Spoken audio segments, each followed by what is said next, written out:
I am 98 years old, and there's a pair of shoes by my front door that I haven't touched in over a decade.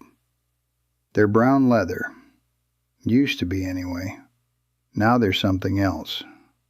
The color's faded to a dusty gray, like something left out in the field too long. The laces are stiff, curled up at the tips like dead roots. There's dried mud still stuck in the treads from the last time I wore them, and I couldn't tell you what year that was if you paid me.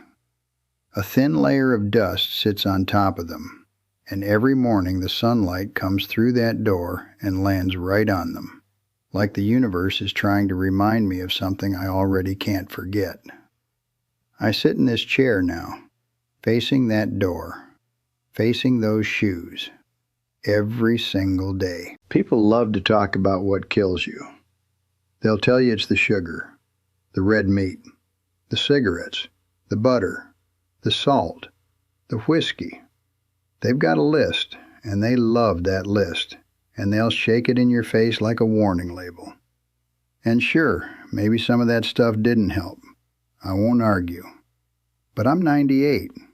I've buried most of the people I've ever loved, and I can tell you this with absolute certainty. Sugar didn't kill my friends. Bacon didn't kill my friends. Even the cigarettes, God bless them, took their sweet time. You know what killed them? The sitting, the stillness, the staying put, the slow, quiet, invisible decision to stop moving. That's what got them. That's what got me too, just in a different way. They died faster. I died slower. And I honestly don't know which is worse. Let me take you back. I was 62 when I retired. 38 years I gave to the railroad. My hands were rough. My back ached in places I didn't know a back could ache. And the day I walked out of that yard for the last time, I made myself a promise. I said, "You've earned the right to sit down, old man. You've earned the rest." And I believed that. Lord, I believed that like gospel. My wife, Margaret, she'd come into the living room every morning. I can still smell it. The coffee, the newsprint from my paper, the faint lavender she used to put on her wrists. She'd stand in the doorway and say, "Come walk with me. It's beautiful out." And I'd wave her off, every time. I'd sink deeper into that recliner, hear it creak under me like it was sighing too, and I'd say, "Maybe tomorrow, Maggie. My knees are talking to me today." My knees were fine. I was lazy. But I dressed it up as something earned, something deserved. Then there was Frank DeLuca, my best friend since we were stationed together in '54. That man never stopped moving. He'd show up at my door 3 mornings a week, shoes already laced up tight, hat on, ready. He'd knock twice and say the same thing every time. "You comin' or you dyin'?" That was his line, every time. "You comin' or you dyin'?" And I'd laugh. I'd tell him I'd catch up with him tomorrow. I'd watch him walk off down the sidewalk, shoulders back, arms swinging, 70-something years old and moving like the world still owed him a good time. And I'd close the door and sit back down. Tomorrow. That's what I always said. Tomorrow. Do you have any idea how many tomorrows a man can burn through before he realizes there's a finite number of them? I do. I counted. And the answer is too many. Far too many. I chose comfort like a religion. I worshiped that chair. I tithed my hours to it. And it repaid me by stealing my legs out from under me so slowly I didn't even notice until they were gone. Now look at me. My legs are thin. I can see the bones through the skin, like branches under a bedsheet. They shake when I stand. They buckle when I push. And every time I look down at them, I don't see old age. I see every walk I turned down. Every morning I waved away. Every tomorrow I never kept. That chair I love so much, it doesn't feel like a throne anymore. It feels like a sentence. Now I need to tell you about the day that broke me, the day I understood what I'd done to myself. And I need you to stay with me here, because this is the part that matters most. Frank died at 91, peacefully, in his sleep. The week before he died, that man hiked a trail outside of town with his granddaughter. A real trail, with rocks and roots and elevation. 91 years old. He sent me a photograph of himself at the top, standing next to a trail marker, grinning like a fool. I still have that photograph somewhere in a drawer I can't reach anymore. His funeral was on a Tuesday, October. The kind of October morning where the air smells like cold apples and wood smoke and something ending. Margaret helped me get dressed. She buttoned my shirt because my fingers were already starting to fail me by then. She drove us to the church in silence. I remember the sound of the turn signal clicking. I remember not knowing what to say. The church was full. Frank knew everybody, and everybody knew Frank. I could smell the lilies before we even got through the door. That thick, sweet, almost suffocating smell that funeral homes pump into the air to cover up the truth of what's really happening. And underneath that, the polish. Wood polish, lemon and oil. The pews gleamed like they were brand new, and the light came through those tall windows in long golden columns, catching the dust floating in the air. The organ was playing something low and slow. I don't remember the hymn. I just remember the sound filling the room from the floor up, like it was coming from the ground itself. Margaret took my arm. We started walking down the center aisle. And I want you to understand what that aisle looked like to me in that moment.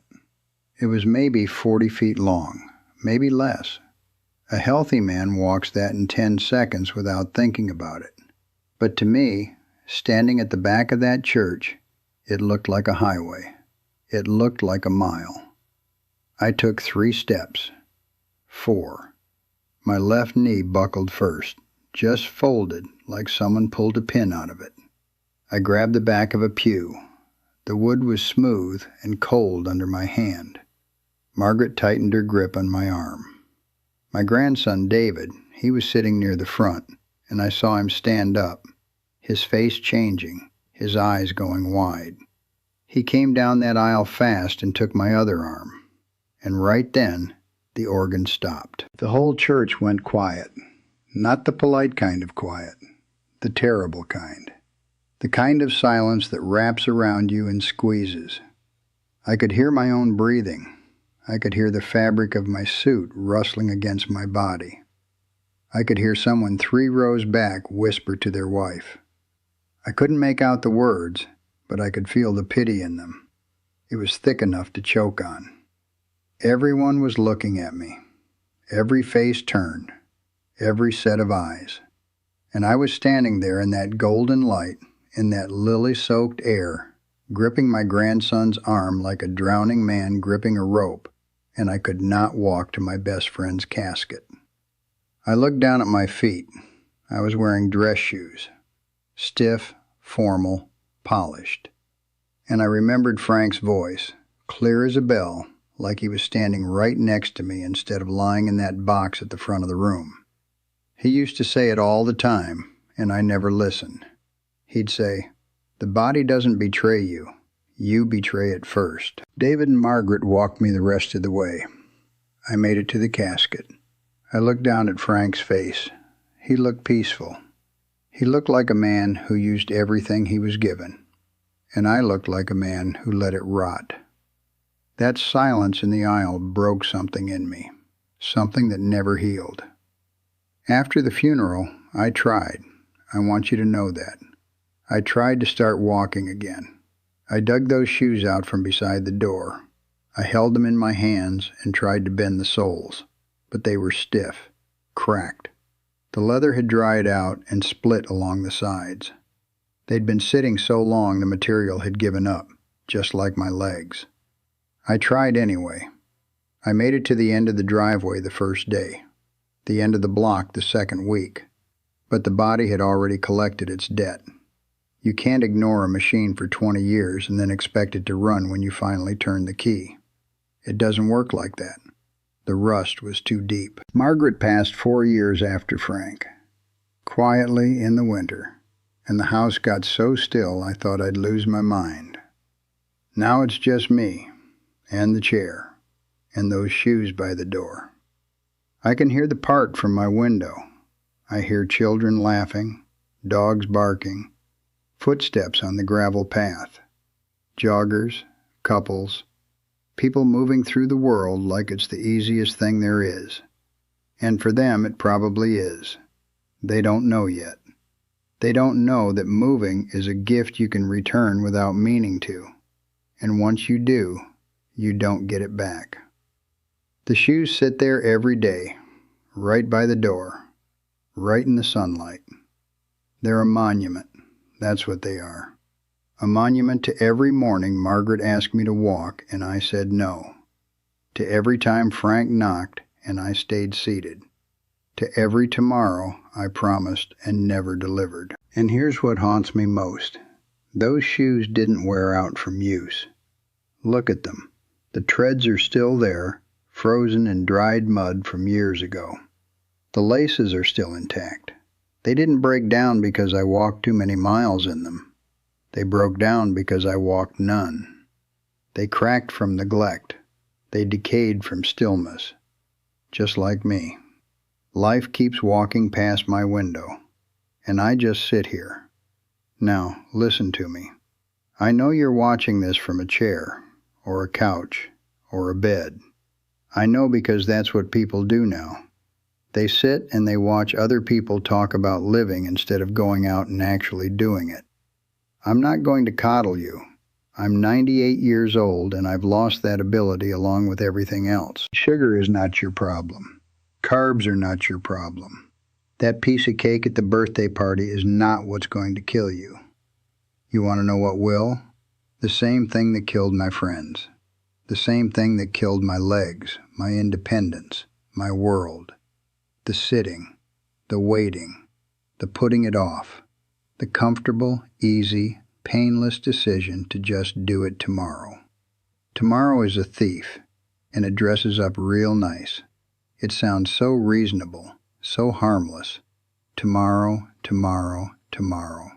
Until one day you try to stand up and your legs won't answer, and you realize you didn't lose them to age. You lost them to all those tomorrows you kept handing out like they were free. You have a pair of shoes by your door. I know you do. Sneakers, boots, sandals, whatever they are. They're sitting there right now, gathering dust, just like mine did. Go put them on. Walk outside. Walk to the end of your street. Walk to the park. Walk anywhere. I don't care where. But do it now. Not after this video. Not after the next one. Not tomorrow morning. Now. Today. This minute. The body is a machine. And a machine that sits still doesn't just stay still. It rusts. It locks up. It dies from the inside out while you sit there thinking you've got time. You've got time. Sure. That's exactly what I said too. And now I'm 98 years old, sitting in a chair, staring at a pair of shoes I'll never wear again, listening to the world move on without me. Don't you dare end up in this chair. Get up. Walk out that door. And take your shoes with you.